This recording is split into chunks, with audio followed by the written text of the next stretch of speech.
दोस्तों, फलस्तीन से मोहब्बत क्यों जरूरी है?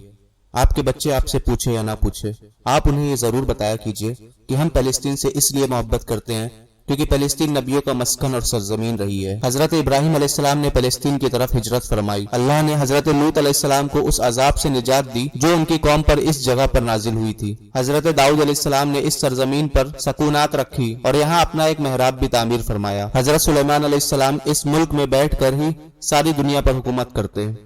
कुरान में चींटी का वो मशहूर किस्सा जिसमें एक चींटी ने बाकी साथियों से कहा था, ए चींटियों अपने बिलों में घुस जाओ, ये किस्सा इसी फलस्तीन के अस्कलान शहर की वादी में पेश आया था। हजरत जकरिया अलैहिस्सलाम का मेहराब भी इसी शहर में है। हजरत मूसा अलैहिस्सलाम ने इस मुल्क के बारे में अपने साथियों से कहा था, इस मुकद्दस शहर में दाखिल हो जाओ। उन्होंने इस शहर को मुकद्दस इसलिए कहा था कि यह शिर्क से पाक और नबियों की सरजमीन है। दोस्तों, इस शहर में बहुत सारे मौजज़ात भी हुए हैं, जिनमें एक कुंवारी बीवी हजरत मरियम अलैहिस्सलाम के बदन से हजरत ईसा अलैहिस्सलाम की पैदाइश हुई। हजरत ईसा अलैहिस्सलाम को जब उनकी कौम ने कत्ल करना चाहा तो अल्लाह ने उन्हें इसी शहर से आसमान पर उठा लिया था। इसी शहर के मुकाम बाबे लूत पर हजरत ईसा अलैहिस्सलाम दज्जाल को कत्ल करेंगे। इसी शहर से ही याजूज माजूज का किताल और फसाद शुरू होगा। फलस्तीन को नमाज के फर्ज होने के बाद किबला अव्वल होने का एजाज भी हासिल है।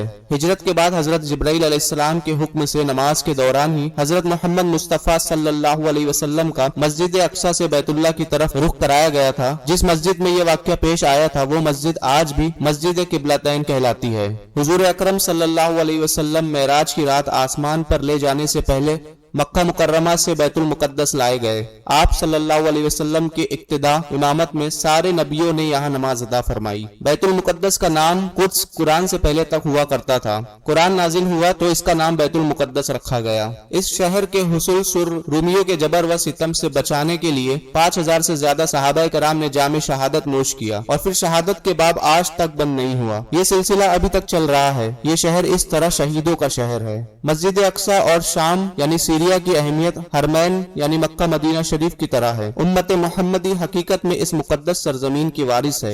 मस्जिद अक्सा की अजमत का अंदाजा इस बात से भी लगाया जा सकता है कि यहाँ पर पढ़ी जाने वाली हर नमाज का सवाब 500 गुना बढ़ा कर दिया जाता है। सबसे पहले हजरत उमर ने इस शहर को इस्लामी रियासत में शामिल किया और 400 सालों तक मुसलमानों के पास रहा। खिलाफत अब्बासिया के खात्मे के बाद सलेबियों ने इस शहर को बर्बाद किया, मगर ठीक 91 साल बाद सुल्तान सलाहुद्दीन अय्यूबी ने इसे दोबारा इस्लामिक रियासत का हिस्सा बनाया और 900 साल तक मुसलमानों के पास रहा। 1948 में यहूदियों ने अमेरिका और दूसरे मुल्कों के साथ मिलकर एक नाजायज मुल्क इसराइल बनाया और तब से लेकर अब तक ये जुल्म की इंतहा चालू है।